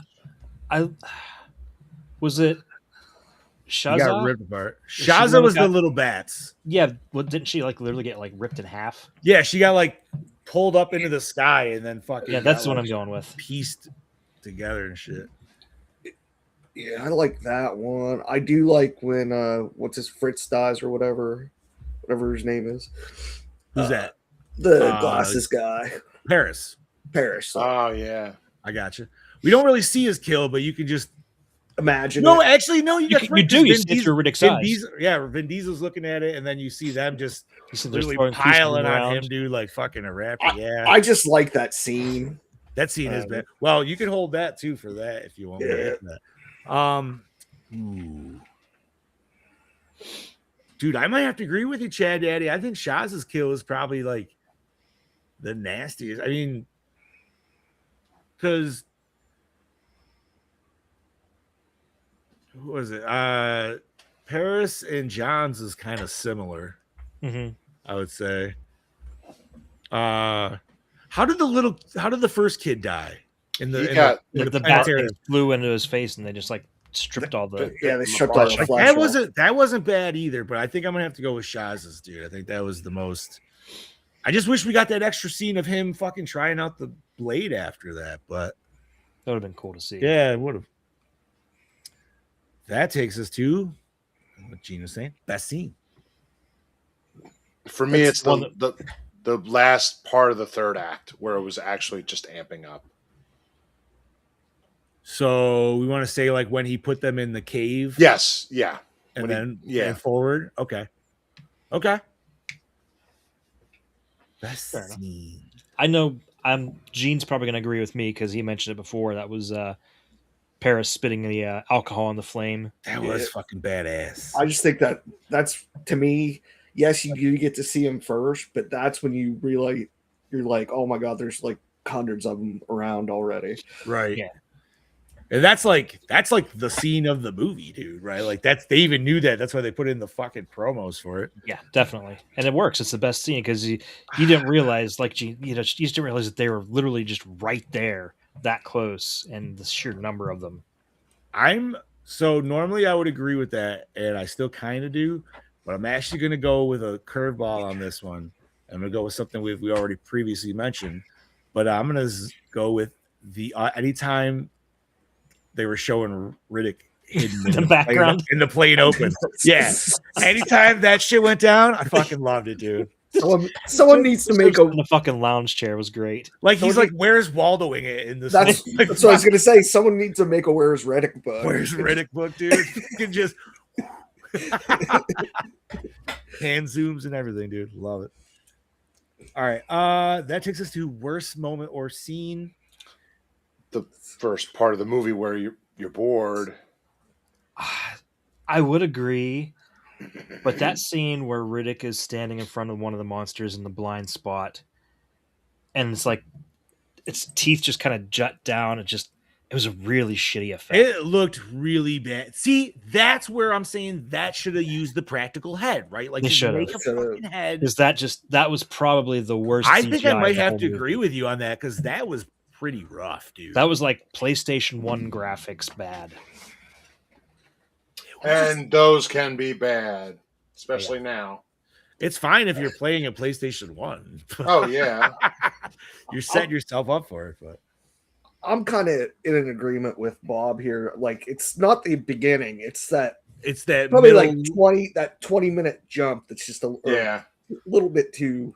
You much. take that out. And... So it's kind of like where what's his name's bringing the bodies and digging the hole. And Yeah, like that whole yeah. thing. Yeah. No, I get it. And then the fake scare of her in the ground, and then And she still gets out regardless. Like, just get rid of that. You don't even need that. You don't even need the setup of that kind of thing. And like you said, the back and forth, which really didn't do anything. It's not like they were talking or really doing anything. Like, really, it didn't matter until they got the idea, like, hey, we need, like, they found the ship, so then they had a plan. They're like, hey, we need to go get these fucking batteries. But it was just back and forth. I mean, I'll still agree with that, dude. Like, Brody said it too. If you could trim this shit down 20 minutes-ish, I would make it a lot more than cleaner, okay dude. with that. Fuck yeah, dude. Absolutely. We all know what we're here to see. We're here to see fucking cool aliens killing people, dude. Let's get to that shit, right? Exactly. Agreed. Chad, you said what, 59 minutes it takes? Now, granted, we get little snippets beforehand, right? We get the kid that dies in the planetarium thing and shit like that too. But The planetarium. we don't get to the juiciness of it. I was waiting for someone to... That's a deep dive right there. Oh, that's a great fucking South Park. episode too. Oh, All right. Opening scene, hook you in. Yeah. I will say, crash. the crash, absolutely. I mean, dude, not even getting to the fucking space monsters, man. Like that's just scary enough alone in space, like we mentioned previously, right? Like, your whole ship could be taken down by a few fucking rocks just flying through that fast. Like micro meteors. Yeah, dude, they weren't even big. They're just fucking what the Like fuck? marble sized. I feel like I'd be even more pissed. Like, take me out with a big one, right, dude? Like, look at the little bullshits. I'd be like, fuck this. Yeah, those things are flying through there like bullets. Right? Pretty much. Most attractive character. I'm gonna go with the girl that we said whose death was the best. Yeah, I'm gonna go with her for sure. Yeah, because I liked her when she was on Farscape. So. Yeah, that's why I have to go with her. I love Claudia Black. 100%. Shaza. Sorry, I gotta give her. I'm gonna make sure you say her name. All right, score set the mood. Yeah, it worked for what it needed to do. Don't remember it, so no, not for me. That's fair. But it wasn't bad enough that you're like, oh, that doesn't fit there. Yeah. It's no part 2 or it's not part 1 with some banjo shit coming out. Right? All right, so that takes us to. Actually, we should just throw this one. Best song. We're gonna throw that away. Favorite character? Riddick. That's an easy one. Yeah. You know what? You can make it argument. Let's all right. If it's all Riddick across the board, favorite secondary character? Probably Jack, right? I think I'm gonna go I'm going with Keith David. I was just gonna say Keith David. David. I'm going with Keith David. And why? Because he's fucking Keith David. Yeah, Dude. it's Keith He's David. a fucking Another reason. fantastic. Welcome to hell, motherfucker! He also just got his Hollywood Walk of Fame star. I saw that. Shit. Congratulations to him. Yeah, who? Dude. John Carpenter did a speech for him. Yeah, Nice. Awesome. That's good, dude. I still love that he is a character in Saints Row 4. Yeah. He's the president. He's the vice president. You're the president. You're the president, and he's your vice president. And you keep trying, like, you can have sex with everybody on the ship but him. Except him. won't have sex with you. And he's like, no, the president and vice president shouldn't be in relationships. I don't know why I thought he was the president. It's been a while since I played it. And it's just him as him. That's the best fucking part of the whole fucking thing. It's not a character. Nope, he's just Keith David. But they did that with the third one too. Who they do that? They would do it with Burt Reynolds. Because Burt Reynolds was the mayor of the city in the third one. It was fucking awesome. All right. That takes us to, was it scary? No. No. The idea of it, but even when I first watched it, though, this felt more like action-y to me. That's what I was going to say. It didn't really have any jump scares or anything that would... No. I put this in like the Running Man category. But it's still like just because you have creatures, like it still kind of fits in that weird creature feature kind of like, because it's sci-fi, right? So it's still like just a little bit horror-esque, but not necessarily. I'm just sitting here thinking it kind of reminds me for some reason of like The Cave. And I'm like, oh man, we should watch The Cave next year. That way when it's over and we're doing the episode, we're like, why do we just watch that? Dude, that's a bomb pick. I should have picked that for a fucking. What's another? Oh, dude, I was thinking of one the other day, dude. I don't know if you guys ever watched it. Alone in the Dark. That was a terrible. Oh yeah. God. That was on my bomb pick list. Yeah, was it? Is that's Tara Reid, right? Alone in the Dark. Yes. Yeah. It's Yui Bowl film. Was it a U-Bowl film? Pretty sure. Isn't that a remake too? Because they did one in the 80s. Well, no, it's based on a video game. No, this is based on a video. Oh game. yeah, this is yeah. There is another Alone in the Dark, but it's not the same thing. Just shared title, but yeah, pretty much. Yeah. Okay. So this question we have talked quite a bit about this actual episode. So does it hold up today? Oof. Now, CGI wise, man, storytelling. No, I still enjoy. But the CGI holds it back so much, dude. It really does. I hate to say it, but it does. I will even admit to that to myself. Well, if you're gonna go, then I'm gonna say no. Yeah, no, Bob, you were absolutely Bob. For your first time, you could be like, "No, this movie fucking looked like shit." It did not hold up. Imagine trying to watch this in like 4K or even eventually 8K, and you'd be looking at the aliens like, "Is this just hand-drawn cell animation at this point?" That's why I asked you if you were watching it on Blu-ray or 4K, because I was like, man, if you're watching this shit on 4K, what the fuck? Well, it upscales, so it basically was. All right. See, that's why I'm like, man, I should have watched it on one of my older shitty TVs on the fucking DVD. It probably would have been way a better fucking experience, honestly. But yeah, you're right. I think the CGI doesn't, the story does. Yeah, so it's like that it's that 50-50 thing. It is. Like, I would never say no to potentially watching this down the road if somebody wanted to. You know what I mean? Like for me, because I like it enough to where I'd be like, yeah, fuck it, hey, throw it out. How was the acting? It's all right, pretty decent actually. They all acted fine. Can't really, By the way, this was a 33-year-old Vin Diesel. Just in case anybody fucking. I had to look. He hasn't it up. really changed much. No, he had more hair, but he beefier. still kept it fucking like. And that was a weird scene when he's shaving his head with the grease shave. The grease shave. He's like, this is just It's to show how badass he is, Chad. He's shaving his head with a bone. What? No. We would all do it if we were real men. That's what I'm saying, man. Like, this was perfect for me as a teenager because I'm like, I'm eating this shit fucking up, dude. I'm like, this is awesome. Jesus Christ. Cinematography. It was actually pretty solid. Yeah. I gotta say it is, dude. Like some of those, once again, the shots of my favorite scenes. Loved a lot of those. There are some good shots. I will give it that. Absolutely. I'm even gonna bring up, and while the CGI doesn't look the best, still the POV of what Riddick is seeing.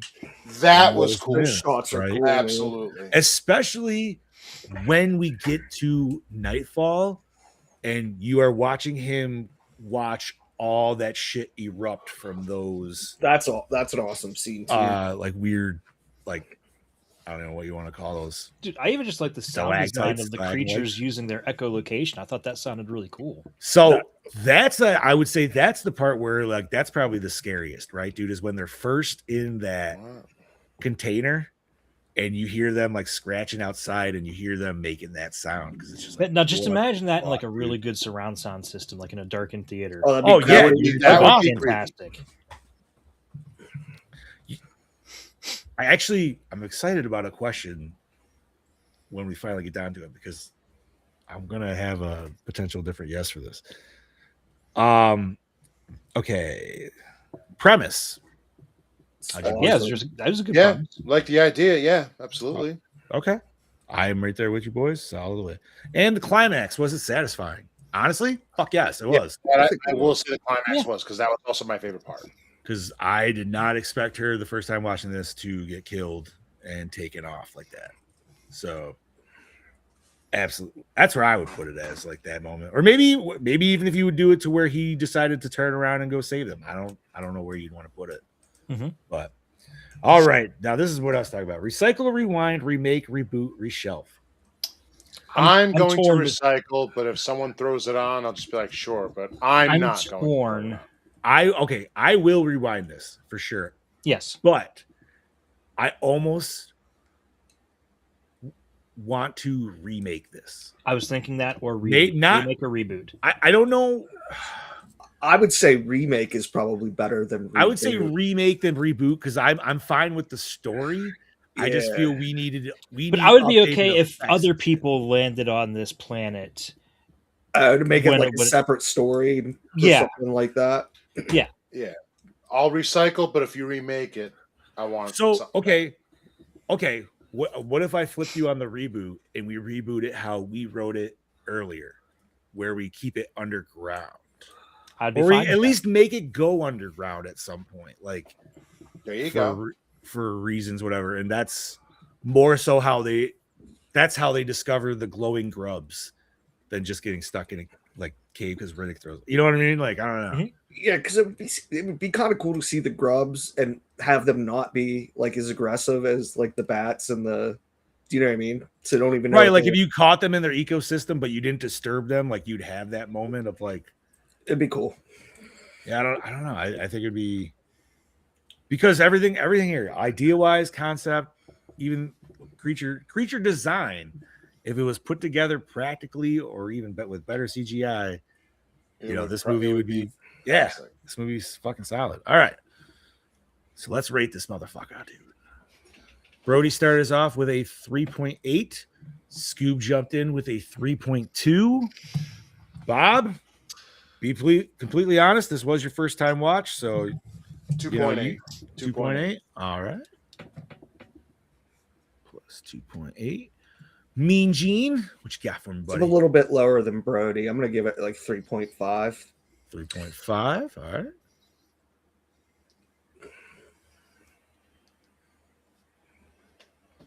Did John just freeze there?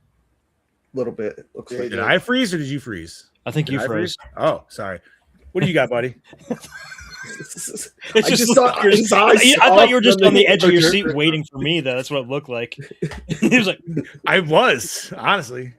You know what? I came in with the same score that Brody did, and I think I'm going to settle on that 3.8. Hey, all right. Oh, he froze again. He took that. Because but did it happen again? What is going on with tonight? You were like, yes, it did. I'm trying to explain shit that's not allowed to be. I'm also going. Yeah, the whole time you were like this. Jesus Christ.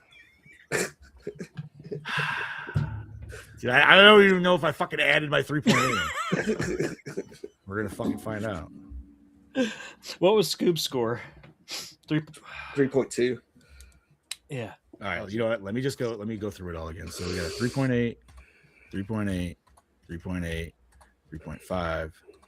What was yours, Bob? 2.8. What? 2.8? 2.8. And a 3.2. Divided by 6.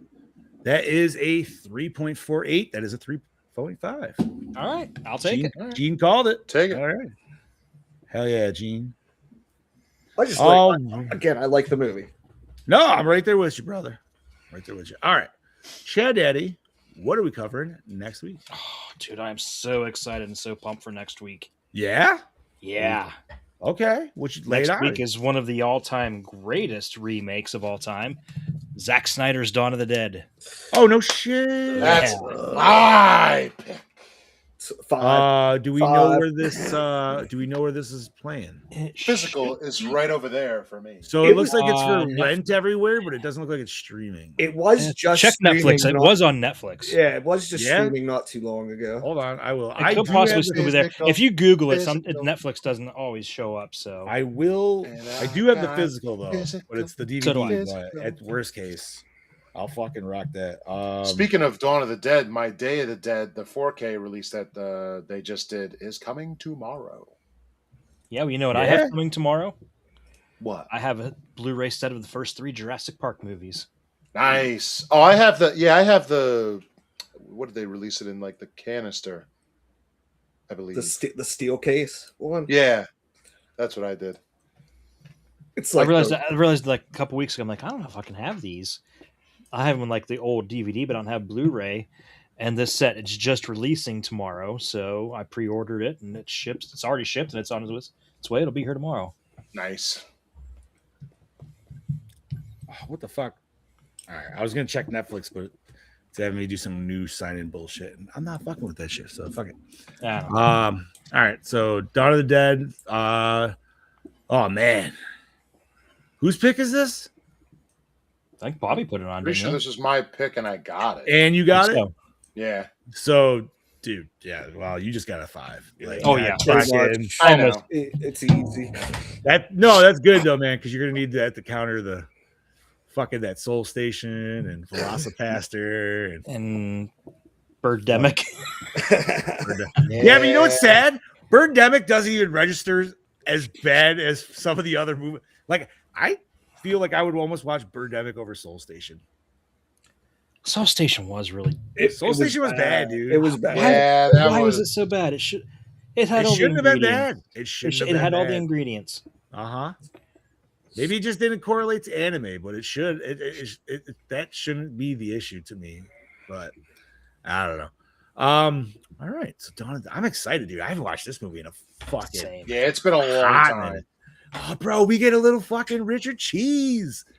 Fuck yeah, dude. You know that's going to be everybody's favorite song. dude, absolutely. Maybe we should make it favorite Isn't- song that's not Richard Cheese. Isn't there? Is there 2 Richard Cheese songs in that movie? No. Because I know there's Down with the Sickness, but I thought he had another one. Mm-mm. See, No. you also have the Dave Carroll song too. People that died. That Those one's are not- the people who die. Oh, okay. Oh. okay. Sorry, it wasn't resonating in my head. Same. I'm just thinking about fucking the goddamn Rich Cheese song now. Dude, I'm so excited. It's gonna be so much I'm fun. gonna have to start listening to You know some why? Because Cheese now Nick I'm on thinking Sport. about him fucking singing "My Neck, My Back." My neck, Fuck my pussy, My mommy. my pussy, and my crack. Rick my pussy, Bobby. Yeah. Equally funny as his version of WAP. Yep. God, that's And he plays a nice little fucking what's the fucking, oh my god, the Star Wars song, but it's Vader's walking theme. I'm waiting for it. Yeah, he's got a nice like piano jam of that, dude. That's a very like jazzy, like, hey. What is going on tonight, Jesus dude? Christ. It's got to be it's restreamed. targeting you tonight for some reason more than Yeah, me. Restream being that bitch. Being weird, man. And I have like, I don't know. I don't know what's going on. It's not storming or anything, I don't think. Not here. That's never been necessarily an issue. Maybe Restream is doing maintenance on the servers. Who knows? Who the fuck knows, You dude? can see that. All right. Is there anything nerdy we have to discuss? Yes, I know. Okay. I could. So I have a couple things. First, late last week, they revealed that the Halloween game coming out actually has characters from the movie. You have Lori, you have Annie, and you have Linda. Yes. Dude, the solo shit that they released a couple weeks ago, I'm very excited for. I will be pre-ordering so I can get the special skins. You get Probably Michael as well. Yeah. You get the Phantom Michael, they call it. You get Michael in the hospital robe. And Did you like? Do you like that his face is still blurred Yes. out though? Yes, Like I that's do. awesome, dude. I was like, I do. hell So yeah. I'm going to be pre-ordering that Friday so I can get that when it comes out, so I Nice. don't miss out on that. It looks really fucking good. Yeah, and last night, and along similar lines, Dead by Daylight announced that coming later this year they will be Yes. adding Terrifier. Yes, they will. November. So you're gonna tell me, man? I guess I'll just re-download Dead by Daylight. I'm probably just going to get it for my PlayStation as well because my one friend, she plays it all the time, so I'll probably get it and play. I mean, I am intrigued that they're gonna be upgrading it to Unreal 6, dude. So like it'll be it. Like I was watching a comparison video the other day, and I was like, Oh, shit, I wonder if that means I'll have to upgrade because I have the PS4 version of the game. You might have to. yeah, but do you play it on PS5? I could. I haven't, but I could. Does it ever give you the upgrade sometimes, dude? Because like Xbox has done that for me, where it's like, I haven't checked. It might. I mean, I just never really play it. So because no, I know, but like one time, like I randomly went to go play fucking Dragon Ball Fighter Z, and all of a sudden it upgraded me to the XS version, dude. And I was like, I never bought that, and I was like, oh. I will say, speaking of Dead by Daylight, it's not my favorite look of Jason, but his gameplay is I have good. not watched his gameplay yet. The gameplay is good. I just can't get. asleep. It's the look. I can't. The gameplay though, hunky boy Jason. you know. I just can't get. I really couldn't get into Dead by Daylight. I tried. I tried too, and I didn't. I give them credit. It's been out for like 10 fucking years, and it's still going strong. Oh yeah, good for them, dude, for sure. Absolutely. Like the community is really keeping that game alive. So God bless them. I don't remember if I have it or not. I have like a bunch of games like that on Steam, but I don't know if I have that one. Was there anything else nerdy? I don't have anything this time. I would say He-Man while it's still in theaters. It's probably last week. Man, I was. Which, by the way, my friend Brandon tried to go see it Thursday, and our local theater already. Oh, it already pulled. No shit. All right. But I would say probably Wednesday, look for a new Spider-Man trailer to drop because that's when the tickets go on pre-sale. And usually when they do that, they drop a trailer that same day. Oh, good to know. Trying to think, was there anything else nerdy? There's nothing I got. No, I got nothing. Yeah, I got nothing. I got nothing. I will say, man, you know what? In horror news, and this isn't necessarily new because anybody that, even if you haven't seen them, you probably have read enough about it and shit. But I gotta say, man, kudos to these young new directors that are fucking out hitting these movies, dude. Right now, between Obsession and The Backrooms, because, bro, that's fucking awesome, man. You got these kids coming from fucking YouTube. Oh, Obsession is great. Fantastic. It's a horror renaissance, and I'm loving it. And it is. Yes, it is, dude. Yes, it is. And I still need to see Backrooms. I still have to see that too. I really want to. I did really enjoy Obsession, and I like you boys know, and I apologize for kind of blowing up the chat if you were getting sick of it. I my bad. But I went down a Curry Baker fucking like rabbit hole, dude. So I went to his YouTube. Him and his buddy in Obsession, they do this comedy group. If you don't know, it's called That's a Bad Idea. But he's already done a bunch of like several horror shorts, dude, and they're all fucking solid, man. Like I gotta go on there and watch because I saw the one you posted. I didn't watch it, but I want to go back and watch it. If you want, dude, I'll just send you the bookmark to where they're all right in there. So like most of them are horror. Yeah, do that. And there is one sci-fi comedy one, which is also really good. I watched that one too, and David Warburton's in it, and it's fucking awesome, dude. Buddy. Yeah, dude. But like. There's this one called The Chair. It's like 24 minutes, dude. That's a pretty solid one. You see a lot of shit come over into Obsession in that. And then there's a couple other ones. They're not all the same kind of horror either, which is cool. Like one, I think the longest one is 60 minutes. That's a found footage style one. That was pretty good too. Especially because 60 minutes is a solid. I feel 60 minutes is still a solid film, dude. Like, look at Host. Right. perfect example, dude. Like that was 60 minutes. Boom, bada boom. Did everything it needed I to mean, fucking do. It was good. It was fucking boom. I gotta say, this new boom in horror bodes extremely well for Evil Dead Burn. I'm telling you right now, that's yeah. going to do. I'm I'm excited. I'm just Apparently, glad they that had to cut out something that was really brutal to get the R rating. So I'm like, oh, Yeah, so was the it? director already said look for it in the director's cut. So we already know we're getting an extended cut. Same thing, dude, with Obsession, and I'm not going to say scene per se. Do you know what I'm talking about, Bob? I know exactly what you're talking about. Let's just say there was a scene that hurt. There was movement happening, and the amount of movement had to be taken down from like 17 times to like 8 or 9 to make it okay for the fuck. And I was like, Jesus Christ, dude, how long are you watching that for? Like, I'm kind of curious. Is this the movement a certain number of times? Almost kind of sounds like thrusts into the apple pie from last week. That's what it makes me think of. I mean, it's not sexual, but yes, I can understand why you're thinking that for sure. I mean, same concept, right? It's just more people are just like, that's too much. But 3 thrusts is all you get. Exactly, dude. Listen, seeing that movie with a packed theater was a wonderful thing. I could only imagine that experience, bro. That was wonderful. You know what, man? Like, once again, that's Bob, you know me, man. That's not usually my typical, like, I don't really care for slow burns, dude, but that one fucking hit, dude. That movie, the second she started getting creepy, me and Rebecca were like this.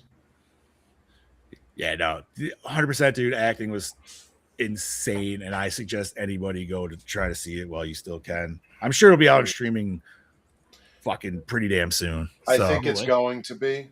And there's another one that just already hit streaming that I want to catch, dude.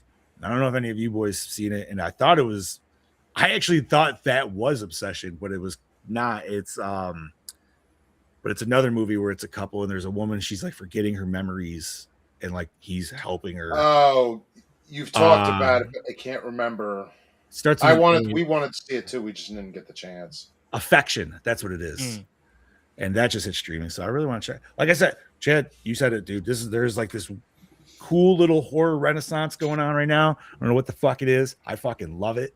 And it's beautiful. Bring it on. Going. Because you know what it is? Like, these movies look great and everything, but for whatever reason, they don't feel to me like they're trying to fit in the what's the fucking horror that we hate there? The Elevated horror. Yeah. Like, you probably could fit it into that, but it doesn't feel like that to me per se. Like, it still keeps some groundedness in some like normal horror, which I'm like, nice. So kudos to all the young directors out there, man. Everybody's having a good time, and fucking bring it on, man. Especially for like what they're making these movies for, dude. Like, that should show. Oh yeah, they're making them for minuscule amounts, and they're making hundreds of millions of dollars. That's what I like more than anything. That it's basically indie films getting exactly getting their credit. Yeah, absolutely. Which That's I think we've been missing. It's going to come back. We've been missing that since like the first Avengers came out, or even before that. There hasn't been like an indie boom. Now it's here. Yeah, no, I'm for it, man. 100%, dude. What the fuck? No, we lost. Hey, all right. You know what? Restream's telling us it's time to go. It's time to go. We'll take that as a sign of fate right there. So, okay. Once again, that was the bartender flicking the lights. That it is. Last call, boys. Last call. All right. So before we end this, once again, Pitch Black 3.5. That's in Chad Daddy's pocket. Awesome. I'll take it. Next week for Bob, Dawn of the Dead. Bob getting a 5, I guarantee. 2004. Sorry, I was brain farting on the date. But Bob, you want to start us off, brother? This is your Killing Machine, Bobby Amon, saying like, share, subscribe, tell your family and friends and your side pieces about us, and we'll see you next week for Dawn of the Dead 2004. Those side pieces. Wow. Love that. Are we talking about like mashed potatoes and gravy or all of it, whatever. McDonald's apple pie. Warm apple pie. Dude, they're bringing back the classic McDonald's apple pie. Oh, I know what we're doing. Well, we'll just tell your mother that Getting we two, did it all. one to eat and one no. Jesus Christ. Gene, signing out. All right. See you guys later. Thank you for having me. Thank you for joining us, buddy. Yes, thank you for coming. Yeah, anytime. Hope you guys enjoy Dawn of the Dead next week. I'll be watching. I'll be on here. Well, yeah, dude. brother. This is your Dark Lord of Knowledge, your Chad Daddy, way down yonder in the Chattahoochee, saying, join us next week and get down with the sickness as we watch Dawn of the Dead. Yeah. Another Zack Snyder film I love. Ooh. More on that next week. And I am not Sabine, Fluff Master Supreme, Big Johnny D saying thank you once again, Gorehounds, for joining us for another fantastic episode of the Gore More Podcast. Like Bob said, you know where to find us. You know how to share us. Please do. We truly appreciate it and love you for it. Next week, Dawn of the Dead. So, yeah, get down with the sickness, motherfuckers. Stay fresh, cheese bag.